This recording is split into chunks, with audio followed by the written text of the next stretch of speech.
Hi, I'm Bruce Foxton, and you're listening to Jason Dowell at Six Towns Radio. Enjoy it.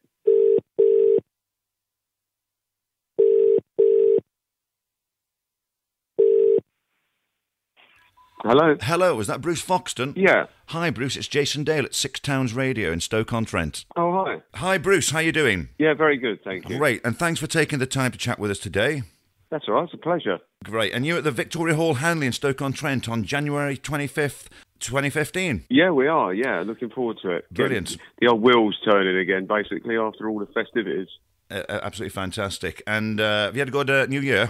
Yeah, I mean, it was very, like a lot of people, very family-orientated. Very good. Pretty sensible. We didn't get stranded in London like we did last year with Right. A cab company that let us down, and we got home about 5, but I suppose that's par for the course for a rock and roller. It is, yeah. What's it like to be back on the road, Bruce? Are you looking forward to it? Yeah, I love it. You know, it was nice we worked pretty much full on last year. Yeah. So it was nice to have Christmas and New Year off. Yeah. But now we're in 2015, I want to get going again. So in fact, I'm off to rehearsals in a wee while. So it'd be good to get back out there. Brilliant. The public gets what the public wants. Is that the name of the tour, or is that the name of the show at the Victoria Hall? It's the kind of tour name, really. It's a tagline that we just decided upon, this time round. Brilliant. And you're with From the Jam. Who's in the lineup this time, Bruce?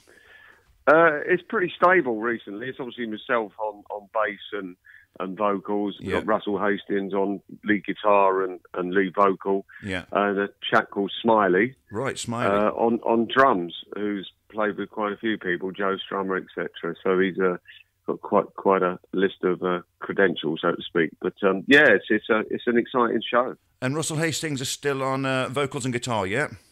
Yeah, he is. Yeah, he's been 100% sort of accepted now because obviously when From the Jam started in 2007, there was a lot of people coming a bit wary to the shows, thinking, well, what's this Hastings guy going to be like?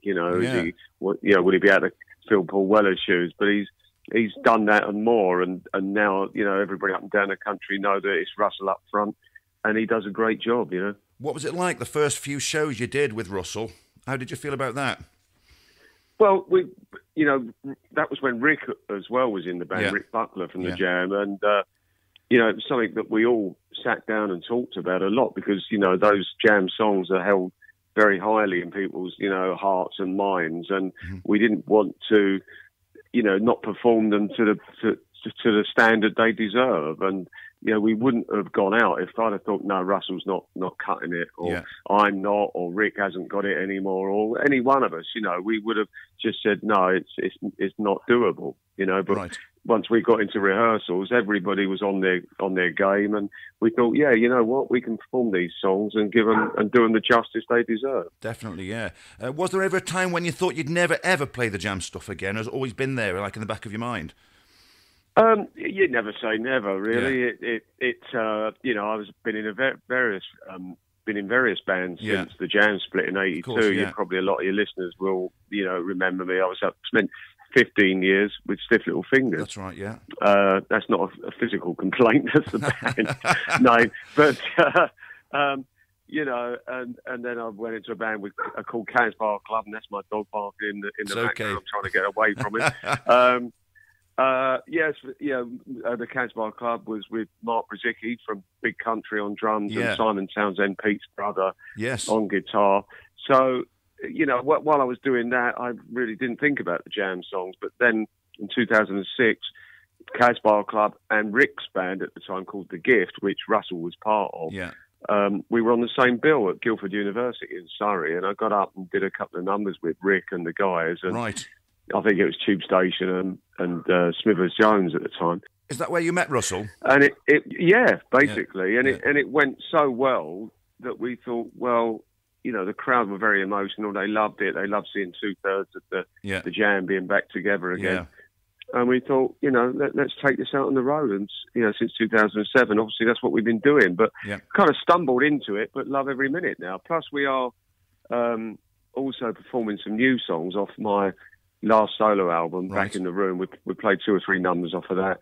And we're actually going in the studio later this month to start work on the next Bruce Foxton album with Russ, and with Mark Brzezicki on drums and Smiley on drums. We're going to split the duties between them, I think. Right. Do you play the Bruce Foxton material with From the Jam live? Yeah. Right, I see. Yeah, couple of numbers. And, you know, they blend in really well. They don't stand out. A lot of fans have actually commented in the past saying that if the Jam had stayed together, they kind of thought that maybe would be the direction we would have gone in. And I'll take that as a compliment, definitely, really. Yeah. You know? Okay, now when you're deciding on your set list, what kind of say does Russell have when it comes to deciding the live set?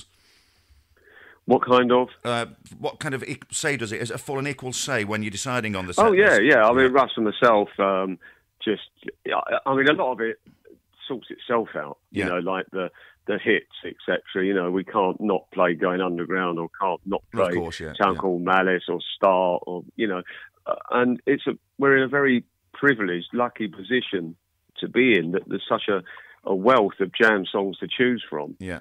That, you know, we just, it pretty much does decide itself. I mean, some songs you know, each tour we do, we take some out and put some different new stroke old songs in to keep it fresh for us as well. So, I mean, it's a pleasure, you know. It's sometimes when we get to a venue and say, oh, we're overrun and you're going to have to shorten your set, it's like we're really disappointed because, you know, we look forward to playing all of them, but we couldn't, obviously. There's not enough time. Okay.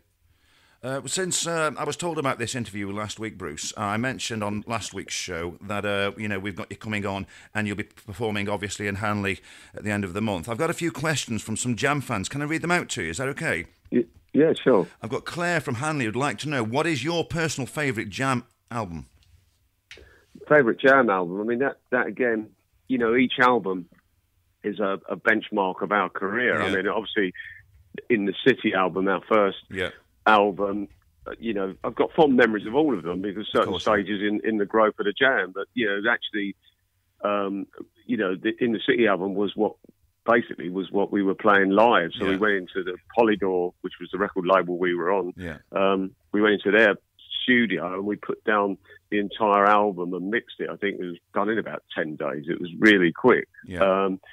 So, you know, and probably if I had to pick one, maybe All Mod Cons, because that was a real pivotal turning point for the band, because we had, as I said, you know, In the City came out and that was pretty well acclaimed, and then we had This Is the Modern World, which maybe was a bit too drastic a change in musical direction at the time. I think a lot of the press were expecting In the City too, whereas we were playing slower numbers on This Is the Modern World, acoustic guitars. Dare we play those, you know? Yeah, right. So, and the label, you know, it didn't sell as well at the time, and the label, I think, were expecting, well, we'll give them another go, and if they don't cut it with the next album, i.e. the third album, they'd have probably dropped us. So there was quite a bit of pressure on all of us, but yeah, you know, Mod Cons was a turning point, and from there, thankfully, we didn't look back. Right, brilliant. Now, we've got Mark from Chelheath here in Stoke-on-Trent. He'd like to know, it may be a similar answer to the last one, but what song or what songs do you enjoy playing most live? Yeah, that's tricky, because every night that can vary. Right, you know? It's if I ask you what's your favourite album of all time, you say so-and-so, and then the next second you think, oh, hang about, that one's pretty good. Oh, and that one's pretty good. Yeah.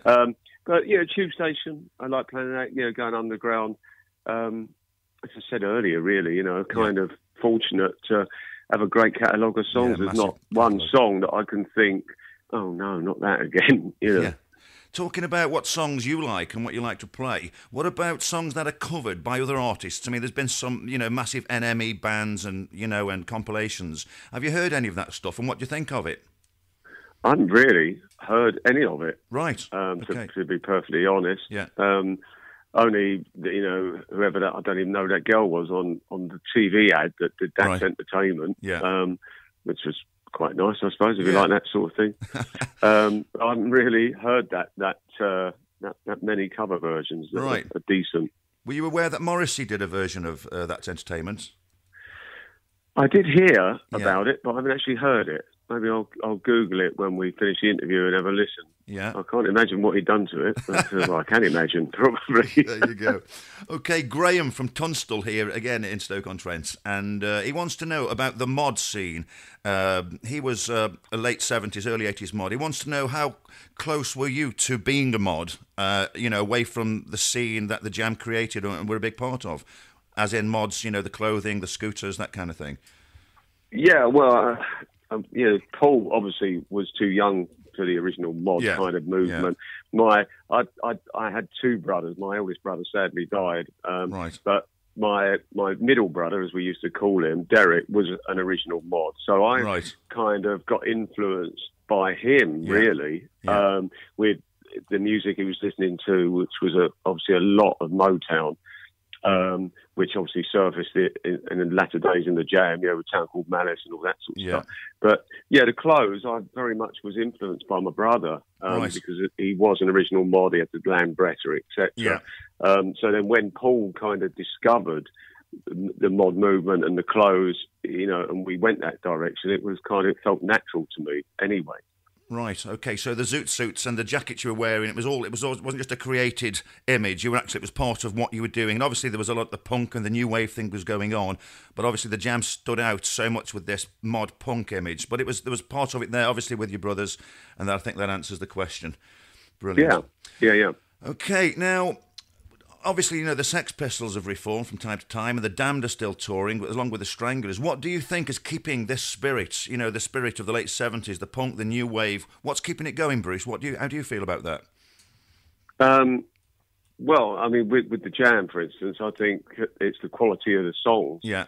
And there's still that community vibe at a gig. Yeah. There's like people from all points, north, south, east and west, that kind of converge on certain venues, and it's a big social gathering, and I think that's a big part of what keeps it going. It is that the music is important, but it goes further than that. It's a social gathering of people with similar ideals and similar dress styles, and they like to get together every now and again, and I think that's just fantastic. I don't think there's a lot of that happening elsewhere at the moment, to be honest. Right. Okay, I think that answers everybody's questions. Great. What about your support band on this tour? You've got... you tell me, because it varies from show to show. The band that were on The Young Ones back in the early 80s. Oh, 9 Below Zero. 9 Below Zero, sorry about that. Yes, I've got it written here, yeah.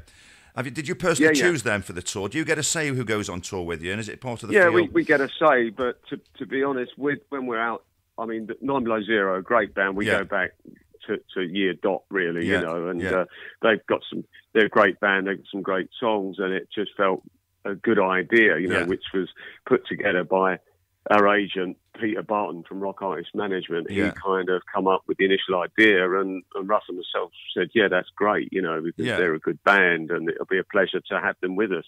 But when a normal kind of set of dates, we leave it down to, a lot of the time, down to the local promoters, because getting shows is still as hard for bands as it was when we were starting out 35 years ago.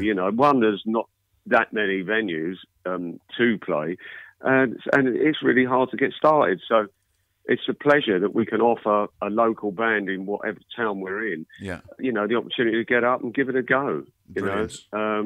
There are some bands that do 2 or 3 shows, but most of the time it's a different support band every night, and I think that's our little way of helping, really, I suppose. Great. Okay, just before we finish, Bruce, can I ask about Paul Weller? You didn't speak for some time, did you?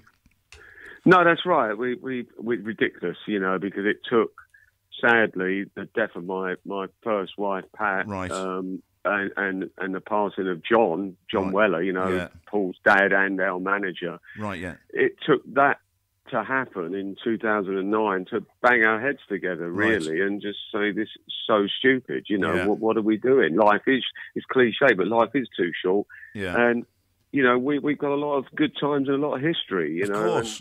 And, you were very young, weren't you, obviously, when you split? You were only very young. Yeah. There was a lot of pressure, I'd imagine, from the touring and the record labels. Yeah, there was that, and we had a dispute over, but the merchandise, and as a lot of bands do. But that is water under the bridge now. Yeah, of course it is. Yeah, we're good friends. Good. played at the Albert Hall with him, a few years ago on his birthday, which was amazing. We're in his studio again next week. Hopefully, if he's around, because I know he's just finishing off his next album. Yeah. Which obviously is going to come out later this year. Yeah. But, we don't drive each other nuts. Yeah. We exchange, text messages, Christmas cards, and he's there if I wanted to give him a bell. And, we've just left it loose, like, oh, you're coming back in the studio, hope to see you, So if he pops down on business, he'll stick his head in, and maybe we'll get him to play something. That'd be fantastic. It's all great news. Glad to see you've been working together and you're still good friends. Can I mention your... Yeah, it's great. Can I mention your website before we finish, Bruce? It's brucefoxton.com. Is that the right one? That's it. Okay. Yeah, brucefoxton.com. You can find out all of the tour information, all the history, the news, more interviews and photos on brucefoxton.com. Can I ask you for a little jingle before we finish, Bruce? Yeah, we can try that. I normally screw them up. Jason Dale at Six Towns Radio. Jason Dale. Dale, D-A-L-E. Yeah, at Six Towns... Hold on. Sorry, this is... Because, I've got a memory like a sieve sometimes. Let me just... Thanks for this, Bruce. Pleasure. Hi, I'm Bruce Foxton, and you're listening to Jason Dale at Six Towns Radio. Enjoy it. Absolutely fantastic. Bruce, have a great tour 2015. Thank you very much, Jason. Pleasure. I'll see you at the Victoria Hall on the 25th of January. All the best, Bruce, and thank you very much. Thank you very much. Thanks again. Bye for now. Thanks. Jason, Bye. Pleasure. Bye.